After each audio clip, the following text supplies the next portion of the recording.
Ya, pemirsa terima kasih karena Anda masih tetap setia bersama-sama dengan kami. Pemirsa, kembali kami mau ingatkan bahwa acara ini kami kemas khusus untuk Anda. Jadi bagi Anda pemirsa yang secara khusus pada malam hari ini mungkin Anda sedang merasa keluarga Anda yang seharusnya menjadi pribadi yang melindungi Anda, yang menjaga Anda, yang mengasihi Anda. Tetapi justru hari ini Anda merasakan penolakan yang sangat luar biasa dari keluarga Anda. Atau mungkin Anda saat ini sedang bingung kenapa Anda bisa tertarik dengan sesama jenis Anda. Dan Anda ingin sekali untuk berubah dan kembali kepada kondisi di mana semestinya Anda berada. Pemirsa, kami mau katakan kepada Anda bahwa bukan secara kebetulan Anda menyaksikan program ini, karena memang acara ini ada untuk Anda. Pemirsa, kami mau undang Anda untuk mengangkat telepon Anda sekarang juga, menceritakan kepada kami apapun permasalahan Anda melalui SMS di nomor 0819 081 74 kali 1. Kami ulangi, Anda bisa angkat telepon Anda sekarang juga, SMS kami di nomor 0819 081 74 kali 1. Baik, Bapak, tadi kita sudah tahu sedikit cerita dari Bapak, bagaimana cara Bapak bisa keluar dari waria ya, Bapak bisa terbebas dari situ. Kita juga penasaran, pengen tahu gimana sih Pak cara Bapak juga bisa bebas dari narkoba, yang tadinya tidak hanya pemakai, bahkan sudah sampai pada tahap pengedar begitu ya Pak ya. Gimana caranya Bapak bisa sembuh? Iya, seperti saya tadi bilang bahwa keputusan itu yang saya ambil, saya meninggalkan semua hidup saya yang saya merasa hidup saya itu sudah tidak memiliki sebuah arti. Bukan pada fase saya tidak memegang uang, tapi pada saat itu justru saya lagi puncak-puncaknya saya di dalam hidup karir dunia malam itu begitu saya begitu menikmati hasilnya. Tapi justru itulah keputusan yang saya ambil karena saya merasa bertolak belakang dengan yang ada di dalam hati saya. Dari situ saya mengambil keputusan, saya bilang sama diri saya sendiri, saya tidak akan menyentuh nama barang haram itu lagi. Apapun keadaannya, saya tidak akan menyentuh. Dan itu sangat menyiksa kondisi fisik saya waktu itu. Saya sempat merasakan sebuah keadaan di mana pada saat itu saya sakau. Dan dari situ saya merasa sepertinya saya sudah nggak tahu mesti berbuat apa, seperti keinginan untuk kembali mencoba barang itu lagi, atau saya benar-benar memutuskan, saya dikembalikan untuk diperhadapkan sebuah keputusan lagi di situ. Di situ itu saya menjerit dalam hati saya bilang, Tuhan, saya bilang udahlah saya mati saja. Saya bilang mati. Kenapa pada saat saya mau berubah justru saya mengalami keterikatan ini. Di situ saya akhirnya sempat jatuh pingsan dengan sesuatu, saya pikir sudah saya nggak hidup. Tapi ternyata ketika saya bangun saya sudah ada di rumah sakit. Teman saya membawa saya ke rumah sakit. Dan itu terjadi ada berapa kali seperti itu. Keadaan tapi itu. Bapak terus tetap berkomitmen tidak pakai obat walaupun saya sudah sakau. komitmen. Saya sudah ambil sebuah keputusan itu. Wow, ini keputusan yang sangat kuat Bu. Karena biasa. saya tahu orang sakau itu biasanya sudah benar-benar nggak tahan dan dia menghalalkan segala cara untuk berjuang mendapatkan obat itu. Pak, Bapak katanya pernah di penjara. Apakah keputusan Bapak buat dulu atau waktu saat di penjara atau gimana keputusan itu? Keputusan itu saya ambil setelah saya keluar dari penjara. Jadi setelah saya keluar dari penjara, saya bukan hidup yang berbalik baik, tapi saya semakin hidup ya kembali ke dunia saya, kembali ke dunia saya. Tapi di mana pada titik yang saya tadi bilang, saya merasakan menemukan sebuah kehampaan hidup, kekosongan diri. Disitulah saya mengambil sebuah keputusan. Di penjaranya karena apa sih Pak? Waktu itu karena mungkin persaingan, ada yang laporin saya bahwa saya seorang pengedar. Nah waktu itu saya kebetulan lagi pesta narkoba dengan beberapa teman-teman di sebuah apartemen. Itu sempat masuk berita juga. Nah, itu tahun 2001. Jadi sebelum Bapak menjadi Miss Waria itu ya? Sudah Ya, 98. Jadi sesudah itu justru. Dan sesudah itu Bapak ambil keputusan untuk bertobat dan meninggalkan semuanya. Ya baik, kita ke SMS ya Bapak ya. Dari SMS pertama dari 5644, Assalamualaikum. apakah keputusan seseorang tidak dapat dirubah apabila di dalam rumah tangga diambang kehancuran? Dari Hesti di Marina City. Ya, buat Hesti begini. Seseorang bisa membuat keputusan kalau yang pertama dia menyadari terlebih dahulu.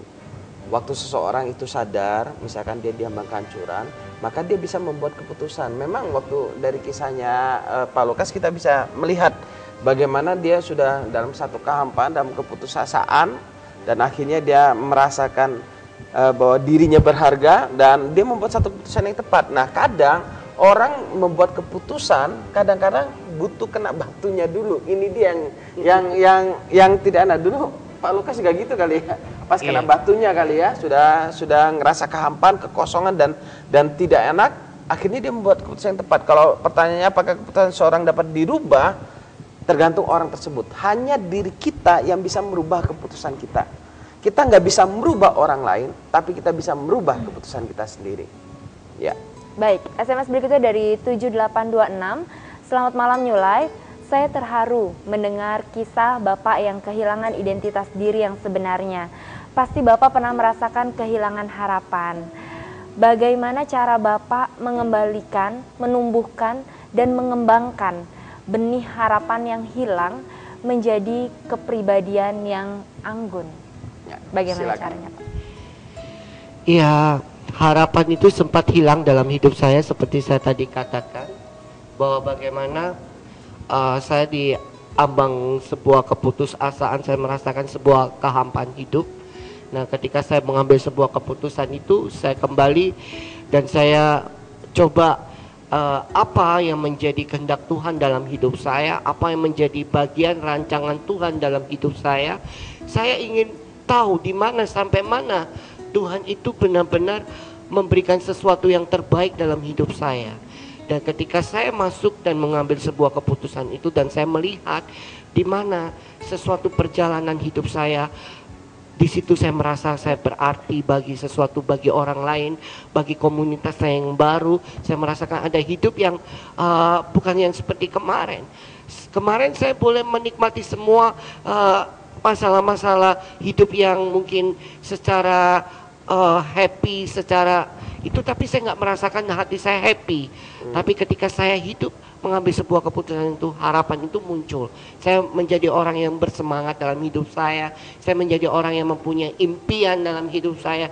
Yang dulunya saya nggak punya impian dalam hidup saya. Tapi hari ini saya menjadi orang yang punya impian dan saya menjadi orang yang exciting dalam hidup saya. Saya percaya hidup itu sangat berharga. Salah satu impiannya ingin menikah nanti. Ya, itu salah satunya. Salah satu, masih banyak lagi ya.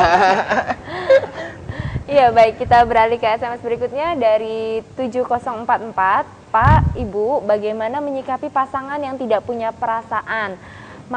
Misalnya dengan omongan yang dianggap dia sepele, padahal itu menyinggung orang lain. Dengan itu saya jadi berani sama suami saya. Saya sudah mencoba untuk berubah jadi perempuan yang baik dengan diam, tetapi semakin saya diam, tidak dimengerti juga. Bagaimana cara menyikapinya? Terima kasih. Ya, mungkin buat ibu yang kirim SMS begini Bu. Setiap orang punya kepribadian masing-masing.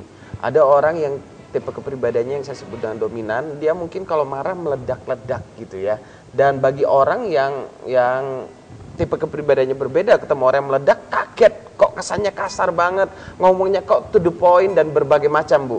Nah, sikap ibu diam itu menurut saya kurang pas. Kenapa? Yang lebih baik ibu cari waktu yang pas dengan suami, coba ambil waktu untuk komunikasi. Pak, saya sebenarnya pinginnya begini loh, saya nggak suka kalau bapak begini. Mungkin waktu kondisi baik, tapi Bu jangan nih kondisi lagi panas-panas, Pak kita ngobrol, nggak bisa Bu. Orang kalau tipe dominan dia lagi kondisi panas nggak bisa Bu. Jadi dia harus butuh waktu tenang. Setelah dia mungkin pelampiasan fisik dan misalkan dengan olahraga atau berbagai macam, dia sudah capek dan dia bisa tenang, baru ibu bisa ngajak ngobrol. Nah, ibu coba saling curhat dari hati ke hati.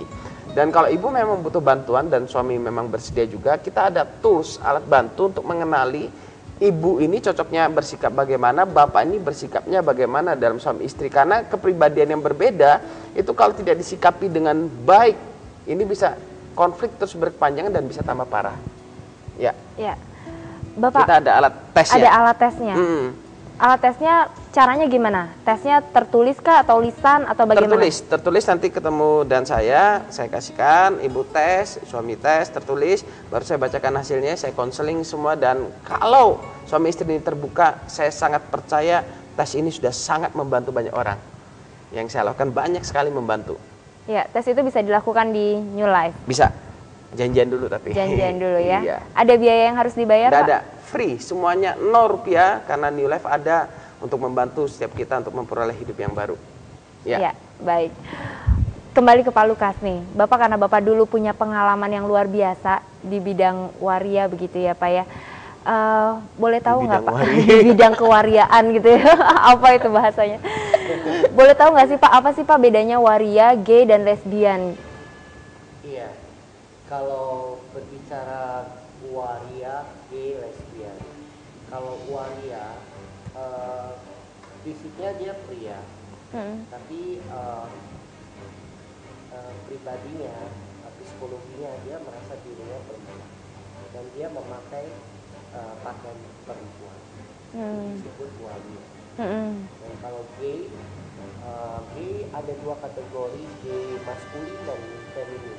Jadi ada itu berhubungan dengan sesuatu yang mungkin bisa bicara tentang gen atau apa seperti itu. Gay itu biasanya tidak kelihatan, dia tidak kelihatan, hanya transseksualnya itu yang menyimpang.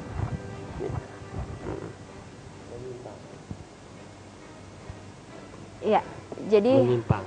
Hanya seksualnya saja yang menyimpang, tapi secara fisik tidak terlihat kalau gay begitu ya. Kalau lesbian itu dia merasa perempuan, dia merasa dirinya laki-laki. Kurang lebih hampir bersamaan dengan seperti waria. Hampir mirip seperti waria begitu ya. Jadi bisa benar-benar dari luar dia terlihat seperti laki-laki begitu. Lesbian juga dia ada seperti yang maskulin dan feminim juga. Seperti itu. Bisa kelihatan nggak sih Pak dari pergaulan kita sehari-hari begini ya, mana orang yang lesbian, mana yang gay, mana yang waria begitu? Biasanya kalau orang yang sudah bisa bergaul, bisa mengerti, pernah masuk dalam dunia seperti itu, mereka bisa mengerti, dan mereka ada satu tata bahasa yang membuat saling connect bahwa mereka itu sama dengan. Jadi ngomong-ngomong gitu bisa ketemu ya. Iya, jadi ada berapa cara untuk mengenali bahwa itu komunitasnya. Ya jangan diajarkan Pak. Cuma secara umum ya Pak ya, apa sih Pak yang menyebabkan bisa sampai ke sana begitu Pak? Secara umum biasanya sebabnya karena apa? Iya, yang pertama mungkin faktor keluarga. Itu sangat mempengaruhi. Yang kedua lingkungan. Nah, ya. Itu. Baik, kita kembali ke SMS. SMS berikutnya dari 1665. Bagaimana caranya memaafkan diri dan orang-orang di sekitar Bapak, dan bagaimana melupakan masa lalu yang hampir membuat saya ingin mengakhiri hidup ini karena rasa itu sangat sakit sekali. Ya, silakan Pak Lukas. Iya. Untuk memaafkan orang-orang yang sudah melukai kita itu memang bukan hal yang mudah. Tapi ketika kita mau mengambil sebuah keputusan lagi kembali, bahwa buat apa kita menyimpan sebuah istilahnya sampah. Sampah itu kita simpan akan menjadi satu bau yang busuk. Dan itu akan menjadi satu penyakit dalam hidup kita. Dan saya ambil keputusan itu karena saya ingin hidup yang benar-benar berubah dalam hidup saya nggak mau menyimpan semua masa lalu saya yang pahit. Saya buang semua itu. Bukan hanya dengan orang tua saya, tapi dengan